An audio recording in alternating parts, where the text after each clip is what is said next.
아멘. 하나님의 아들 독생자 예수 그리스도를 우리에게 허락해 주신 하나님의 진실하신 사랑이 이 아침도 우리 모두와 함께 하시는 줄로 믿습니다. 요즘은 식사 문화가 좀 바뀌어서 은수저를 좀 잘 사용하지 않는 것 같아요.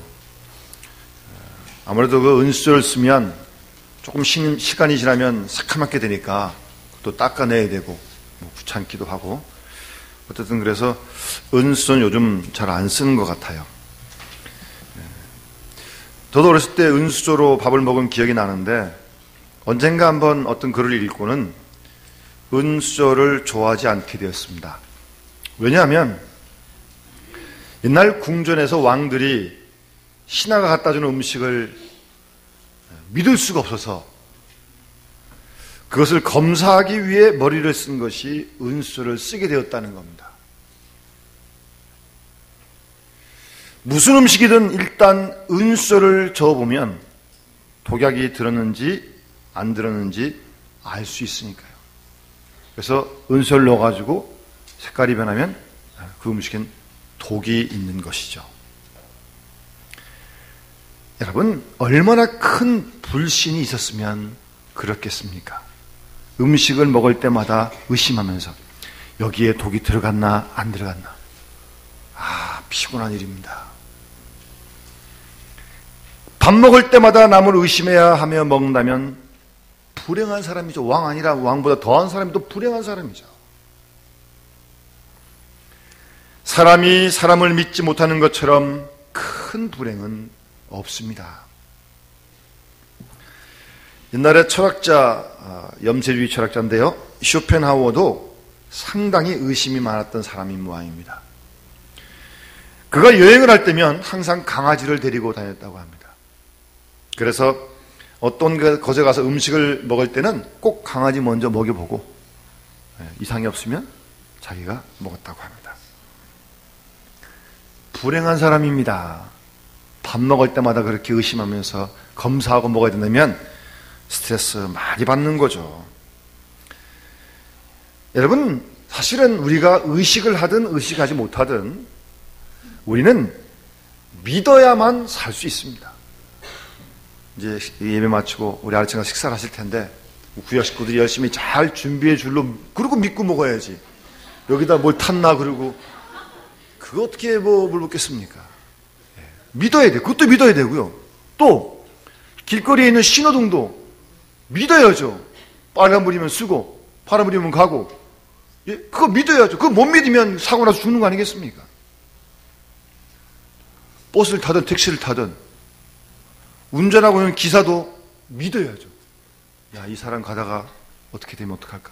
못하는 거죠. 그러면 그때부터 전부를 믿어야 우리가 살아갈 수 있는 것입니다. 때로는 세상에 믿을 것이 없다고 불평하고 원망도 하지만 결국은 우리가 믿어야 합니다. 그래서 가장 불행한 사람은 이 세상에 믿을 사람이 없다고 생각하고 있는 사람이 제일 불행한 사람입니다. 믿을 사람이 한 사람도 없대요. 얼마나 고독하겠습니까? 옆에 있는 식구도 못 믿고. 여러분, 가장 불행한 형편을 꼭 믿어야 할 사람이 있는데 그 사람을 의심할 수밖에 없다면 참으로 안타까운 일입니다. 세상 사람들은 다 몰라도 이 사람만은 꼭 믿어야겠는데 그를 믿지 못하게 된다면 얼마나 고통스럽겠습니까? 사실 우리는 모두가 똑같은 세상을 살고 있는데요, 어떤 사람은 마음의 평안을 갖고 사는가 하면 어떤 사람은 똑같은 세상을 사는데 아무도 못 믿고 사는 사람이 있어요. 그래서 불평하고 불안하며 살아가는 것입니다. 왜 그래야 하는 것입니까? 이것을 어떻게 설명해야 하는 것입니까? 그런데 여러분, 이 믿음에는요, 무엇 때문에 믿는다 그렇게 말할 수 없습니다. 믿음에는 이유가 없습니다. 그래서 성경은 믿음을 하나님이 주시는 선물이라고 분명히 말씀하십니다. 에베소 2장 8절 말씀에 너희는 그 은혜로 인하여 믿음으로 말미암아 구원을 받았으니 이것은 너희에게서 난 것이 아니요 하나님의 선물이라고, 믿음이 하나님의 선물이라고 분명히 말씀하고 있습니다. 믿음은 선물입니다. 믿음은 자기 지식이나 자기 의지나 신념에서 생기는 그런 결과가 아닙니다. 단지 믿어지는 마음이고 그것은 하나님의 크신 선물입니다. 여러분, 예수 믿는 사람 치고 믿음이 더 좋아지기를 원치는 사람 누가 있겠습니까? 그런데 우리의 생각대로 시간이 흘러간다고 믿음이 저절로 막 좋아집니까? 그렇지 않잖아요. 선물이기 때문에 선물을 받아야 믿음이 굳건해지고 흔들리지 않는 거예요. 있는 줄 알고 착각하고 있으면 결정적인 시간에 흔들리게 됩니다. 믿음이 없어 불안해하고 염려하게 되는 것입니다. 믿지 못하기 때문에요. 제가 신학교를 졸업하고 처음 갔던 교회에 어떤 남자 집사님이 뇌종양 수술을 하셨습니다. 그래서 이제 하반신을 못 쓰시기 때문에 부인 집사님이 주일이면 휠체어를 태워가지고 이렇게 예배실 꼭 앞자리에 오셔서 이렇게 앉아서 계속 예배를 드렸습니다. 그러니까 그 집사님은 밖에 외출은 뭐 혼자서 전혀 못하시고 거의 집에 계시기 때문에 그때 신방을 좀 자주 가셨습니다. 여러분, 남자 집사님이 전혀 움직이지 못하고 하루 이틀 몇 년을 그렇게 되게 가만히 계시니까 주일 빼고는요 얼마나 답답하시겠습니까? 그래서 이제 신방을 가서 조금 이제 친해진 다음에 제가 한번 그 집사님께 이렇게 여쭈었습니다. 집사님, 집사님의 소원이 무엇입니까? 라고 제가 물었습니다. 그러면 그 집사님이 목사님 빨리 좀 일어나가지고 좀 마음대로 좀 가고 싶습니다. 그럴 줄 알았어요. 그런데 그 집사님의 소원은 그게 아니었어요. 목사님, 제가 하나님 나라를 믿고 싶은데 머리로는 알겠는데 그 하나님 나라가 안 믿어집니다. 그러는 거예요. 솔직하게 그런 말씀을 하시더라고요. 천국, 하나님 나라, 머리는 성경에 있다고 설교를 들어서 아는데 그 나라가 믿어지지 않는다는 거예요. 그래서 참 괴롭다고 솔직하게 그런 말씀을 하시더라고요.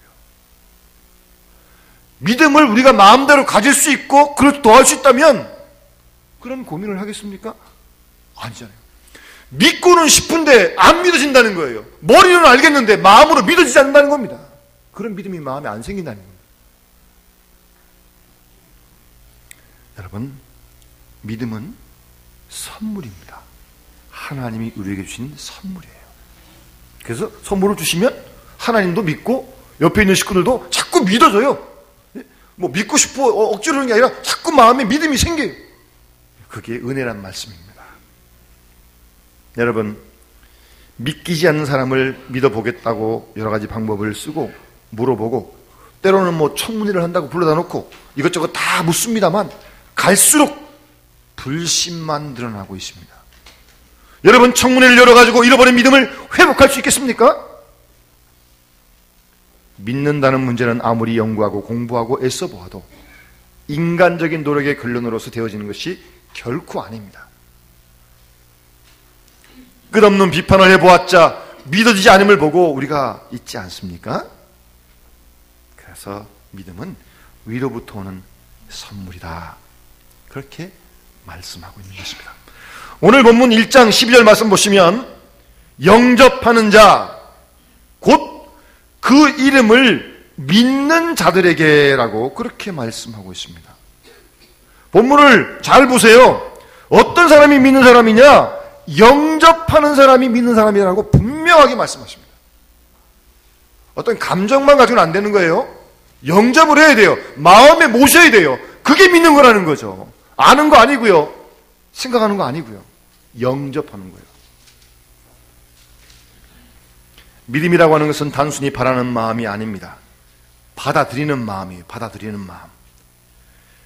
그렇기 때문에 믿음이라고 하는 것은 자기 지식의 기초를 둔 어떤 자기 확신이 아닌 자기 확신, 이렇게 될 줄을 믿는다.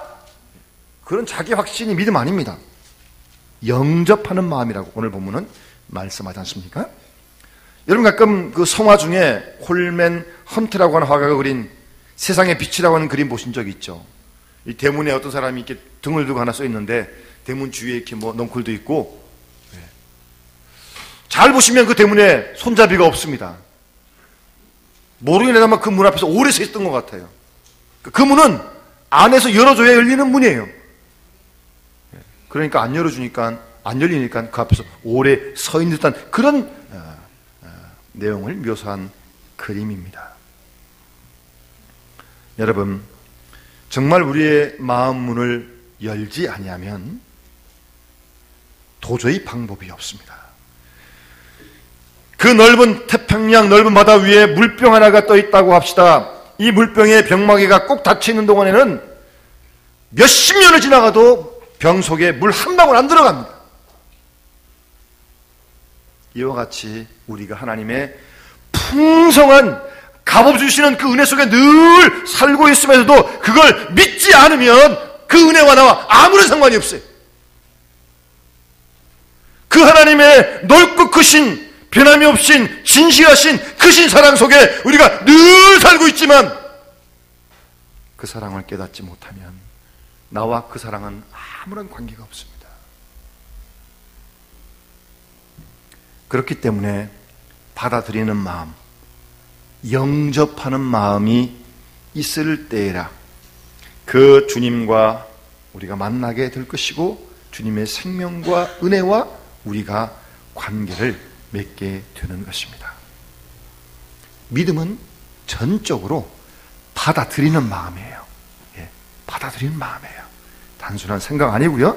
그럴 것이다 라고 동의하는 그것도 아니고요. 마음문을 열고 받아들이는 겁니다. 그것이 믿음인 것입니다. 그러면 왜 받아들여야 할 것을 알면서도 왜 받아들이지 못합니까? 요한복음 3장 18절 이하에 보게 되면 그것은 심판이라고 말하고 있습니다.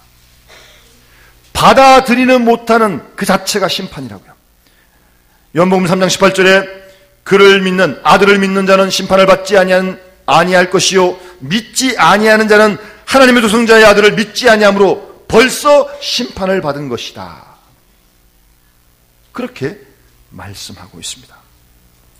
회개하지 않은 죄, 교만한 마음, 자기 우상, 자기 고집, 자기도 모르는 악에 그것에 대한 하나님의 엄중한 심판이라고요. 믿지 못하는 것이 그렇게 말씀하고 있습니다. 어두움은 빛을 싫어하고 악은 선을 싫어합니다. 그래서 선보다 악을 더 좋아하는 사람은 빛으로 나오기를 싫어합니다. 왜냐하면 그 빛 앞에 자기의 어둠이 다 노출되고 다 붕괴되기 때문입니다. 악의 교만과 허상이 노출될 것을 꺼려하기 때문에 계속 마음을 닫고 있는 것입니다. 가끔 이렇게 젊은 남녀를 중매할 때가 간혹 있어요. 이 두 젊은 남녀는 참 잘 될 것 같다라고 딱 소개를 하는데 의외로 안 되고요. 또 이 어떤 남녀는 좀 별로 좀 생각으로는 안 될 것 같은데 한번 만나보라고. 그랬더니 또 뜻밖의 되기도 합니다. 모를 일이에요. 왜 되기도 하고 안 되기도 하느냐? 그 문제는 믿음의 문제입니다. 믿음의 문제예요. 상대방이 믿어지면 뭐 금방이라도 되는 거고요. 아무리 조건이 좋아도 안 믿어지면 뭐 도리가 있습니까? 믿을 때에만 아름다운 가정이 성립되는 것입니다. 어떤 좀 나이가 드신 부부가 자녀가 없었기 때문에 고아원에서 한 아이를 데려다가 양자로 삼았습니다. 그래서 집에 데리고 와서 키우는데 이 고아원에서 좀 막 자랐기 때문에 거칠기도 하고 그렇지만 좀 지나면 낫겠지 하고 이제 아이를 데려다 계속 키우고 있었어요. 그런데 언제부턴가 집에서 먹다 남은 어떤 그런 간식이 자꾸 없어지는 거예요. 뭐 부부하고 애 셋밖에 없으니까 이제 의심이 가는 거죠. 이 애가 아마 이를 숨겼나, 뭐 감췄나. 근데 계속 그런 일이 생기니까 달래보기도 하고 꾸짖기도 하고. 너 그러지 않았냐? 안 그랬다는 거예요. 절대 안 그랬다는 거예요. 정말 그렇게 했으면 잠을 다 그러면 용서도 할 텐데 끝까지 안 그랬다니까. 이 부부가 야, 이 아이는 안 되겠다. 그렇게 생각하고 고아원으로 돌려보냈습니다. 그런데 한참 지난 다음에 대청소를 하다 보니까 장롱 뒤쪽에 그런 과자 부스러기가 이렇게 쌓여 있는 거예요. 쥐가 물고 갔어요. 그래서 이 부부가 하도 미안하고 쫓아가서 고아원 가서 얘야 미안하다 이렇게 된 것이다. 돌아가자. 그렇게 얘기를 했는데 그 아이는 한마디로 거절을 합니다. 싫다고요. 여러분, 그 부모의 의심을 받았을 때 그 아이가 얼마나 큰 상처를 받았겠습니까? 예? 여러분, 남을 의심하는 것은 아주 큰 죄입니다. 그 사실을 알아야 합니다. 오늘 성경 말씀은 영접하는 것이 믿음이라고 분명하게 말씀합니다. 믿음이라고 하는 것은 겸손한 마음과 온유한 마음으로 진리를 향하여 그리스도를 향하여 마음문을 활짝 여는 것이 믿음이라고 오늘 본문은 우리에게 분명히 말씀하십니다. 내가 단순히 바뀐다는 그런 이야기가 아닙니다. 내 의지, 내 노력 다 포기하고 회개하는 마음으로 두 손을 높이 들고 주님을 온전한 마음으로 모셔드리는 것이 믿음이라고 오늘 본문은 분명하게 말씀합니다. 그러면 이런 믿음을 소유한 영접하는 자에게 주는 특권이 무엇입니까? 본문 12절 말씀에 영접하는 자, 그 이름을 믿는 자들에게는 하나님의 자녀가 되는 권세를 주시겠다고 말씀하십니다. 영접하는 자에게 하나님의 자녀가 되는 특권을 주시겠다는 거예요. 특권입니다. 특권이에요. 내 지식이나 내 수양이나 내 인격이 어떤 수준에 도달해가지고 시험을 봐가지고 합격을 해가지고 그래서 되는 게 아니라 마음문을 열고 주님을 영접하는 순간 하나님의 자녀가 되는 특권을 주시겠다고 오늘 성경은 분명히 말씀하십니다. 먼저 자녀가 되고 그리고 하나님의 그 자녀가 시간을 흘러가면서 계속 성숙되게 양육을 받는 것입니다. 예수 그리스도를 영접하기만 하면 우리 모두 하나님의 자녀가 된다고 하는 것이 바로 중요한 복음이고 진리입니다. 우리 지난 10월에 새생명 축제를 마치고 많은 분들이 우리 교회 지금 등록을 해서 신앙생활을 아주 잘 열심히 하고 계십니다. 지금 여기 나와 계신데 이제 그분들의 마음속에는 예수를 믿었는데 좀 더 잘 믿고 싶은 마음이 다 있으신 거예요. 그래서 시간 열심히 나와서 예배를 드리시고 여러분, 시간이 좀 필요한 것이에요. 중요한 건 일단 자녀가 된 것이 중요한 일이고 자녀가 좀 커야 철도 들고 그러는 거 아니겠습니까? 시간이 흘러가면서 점점 하나님의 사람으로, 하나님의 자녀로 아름다운 모습으로 양육되어 갈 줄로 믿습니다. 여러분, 우리가 하나님의 자녀가 된 것은 오랜 세월이나 일정한 기간이 걸려하는 것 아닙니다. 일단 예수를 마음에 영접하는 순간 하나님의 자녀가 되었고요. 그리고 그때부터 자꾸 믿음이 깊어지면서 더 성숙한 아름다운 그런 하나님의 기뻐하신 자녀로 변화가 되는 것입니다. 그렇게 되면 예수 믿기 이전에 옛날의 습관, 풍습 다 뒤로 하게 되고 하나님 기뻐하시는 그런 믿음의 삶을 살게 되는 것이죠. 그래서 우리가 어떤 간증자의 간증을 들어보게 되면 내가 예수 믿기 전에는 이러이러했는데 예수를 구주로 믿고 마음에 모시고 180도로 완전히 달라져서 이제는 이렇게 됐다고 그런 간증들을 하는 거 아니겠습니까?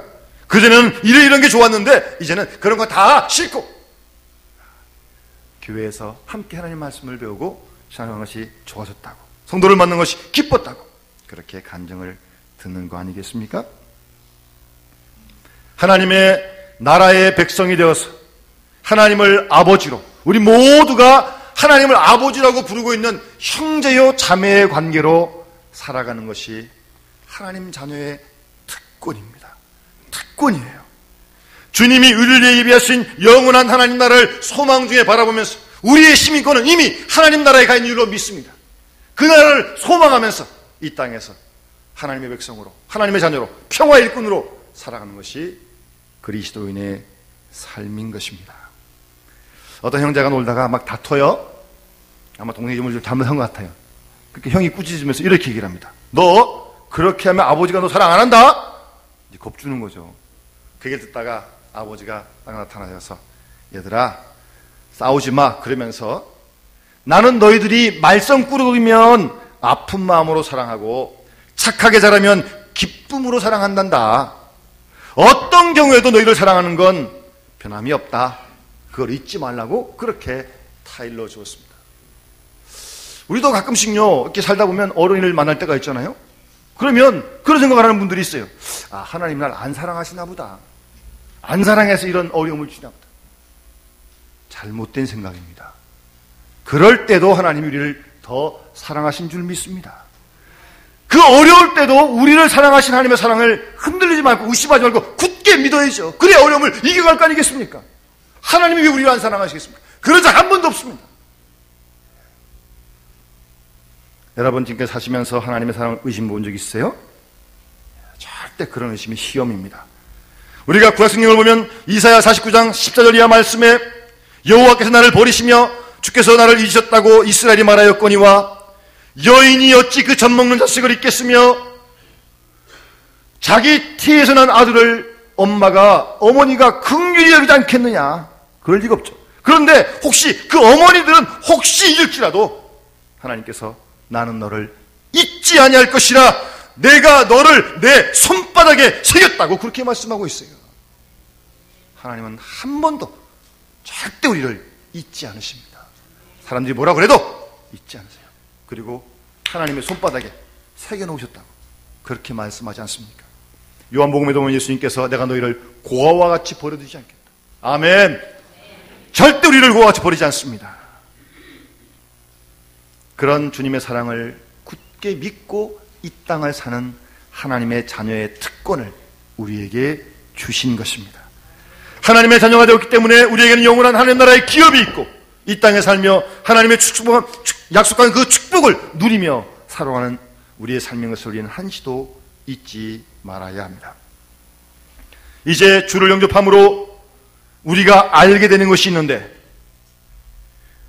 본문 14절 말씀 보시면 말씀이 육신이 되어 우리 가운데 거하심에 우리가 그 영광을 보니 아버지의 독생자의 영광이요 라고 그렇게 말씀하고 있습니다.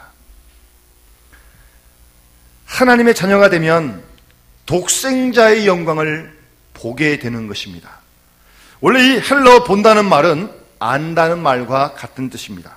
그러니까 자녀가 되면 영접하면 말씀이 육신이 되어 우리 가운데 거하시는 그 의미를 우리가 알게 된다는 말씀입니다. 여러분 하나님이 사람이 되신 거 아니겠습니까? 그렇다고 해서 하나님이 사람만은 아니죠. 우리 주님은 하나님이시며 사람이십니다. 그런 하나님이 우리를 위해 이 땅에 오셔서 우리 죄를 위해 십자가에 대신 죽으셨고 그래서 우리는 십자가를 바라보면서 하나님의 그 무한한 사랑을 다시 한번 기억하게 되는 것입니다. 주님이 십자가를 지신 것은 무능해서 지신 것이 결코 아닙니다. 어리석음으로 지신 것이 결코 아닙니다. 우리를 구원하시기 위한 하나님의 사랑이며 엄청난 희생임을 자녀가 되면 알게 된다는 거예요. 알게 된다는 거예요.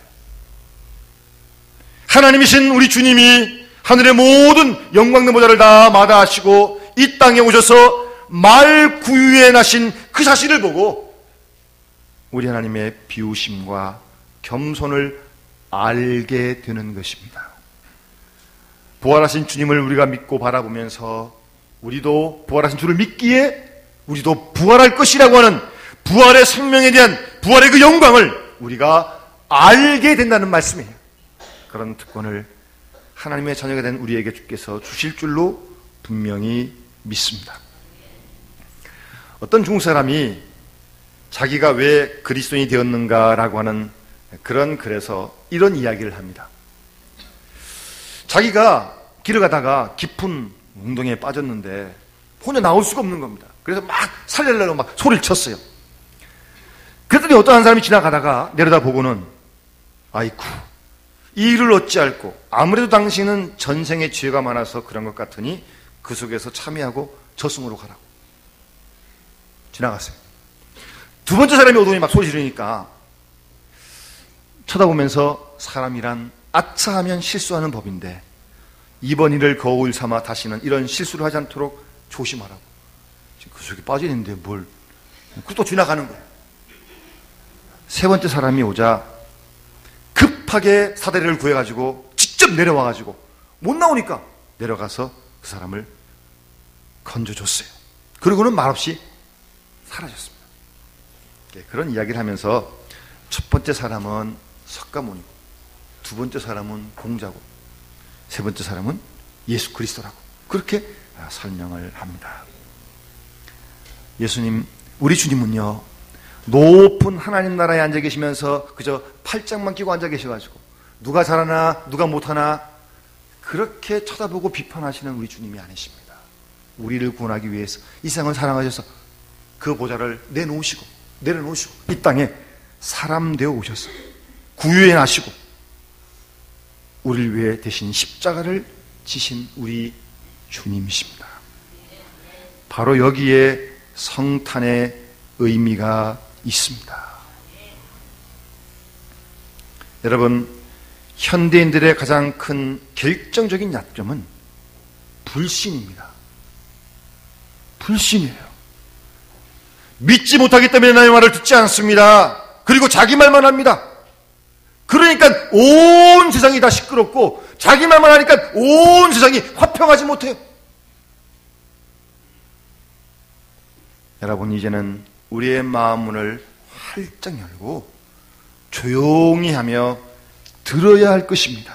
좀 듣는 인내가 필요하고요. 남의 옳은 의견을, 하나님 말씀을, 진리를 받아들이는 겸손이 바로 성탄절을 맞는 우리의 마음과 자세가 되어야 할 줄로 믿습니다. 여러분, 러시아와 중국 공산주의가 왜 무너졌습니까? 여러 가지 이유가 있겠지만 결국 믿지 못하기 때문이에요. 스스로를 그렇게 반성을 합니다. 하나님을 믿지 않으니까 사람도 믿지 않고요. 하나님 믿지 않으니까 비인간적인 모습이 많이 드러나는 거 아니겠습니까? 여러분, 성탄절을 앞두고 우리 모두 자신을 다 내려놓고요. 평화의 왕으로 이 땅에 탄생하시는 예수 그리스도를 마음으로 활짝 열고 영접하여 그 우리 주님이 만왕의 왕으로 평화의 왕으로 다스리시는 그 주권을 따라 순종하면서 우리가 이 땅에서 하나님 나라의 백성으로 살아갈 수 있기를 바랍니다. 하나님 나라는 평화의 나라입니다. 우리는 평화의 일꾼으로 이 땅을 살아가야 할 것입니다. 우리 가는 곳곳마다 우리를 통해서 평화 역사가 일어날 수 있도록, 우리 교회를 통해서 이 지역사회에 하나님의 평화가 이루어질 수 있도록 힘쓰며 살아가는 우리의 삶이 될 때 진정 성탄절을 맞는 우리 모두에게 큰 축복이요, 또한 하나님께도 크신 영광이 될 줄로 확실히 믿습니다. 오늘 이 은혜와 축복이 우리 모두와 함께 하시기를 주의 이름으로 축원합니다. 기도드리겠습니다. 하나님 아버지, 감사합니다. 우리로 하여금 예수 그리스도를 구주로 믿게 해주시고 마음문을 열고 온전히 영접할 수 있도록 축복해 주신 것을 만만 감사 찬송 드립니다.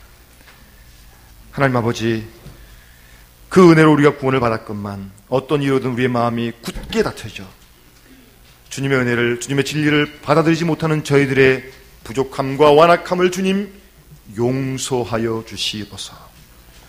주님을 믿지 못하기에 우리의 이웃도 믿지 못하는 가운데 서로 불신하며 다투고 싸우는 저희들의 어리석음을 주님 용서하여 주시옵소서. 다시 한번 이 시간 성령께서 우리 마음 가운데 찾아오셔서 굳게 닫힌 우리의 마음을 활짝 열어주시고 평화의 왕으로 탄생하신 우리 주님을 온전히 모심으로 말미암아 하나님 나라를 소망 삼고 하나님을 아버지로 우리 모든 주위인 이웃들을 형제요 자매로 사랑하며 이 땅에 평화의 일꾼으로 살아갈 수 있는 우리 모든 주의 백성들 될 수 있도록 하나님 축복하여 주시옵소서. 감사드리며 예수님 이름으로 간절히 기도드리옵나이다. 아멘.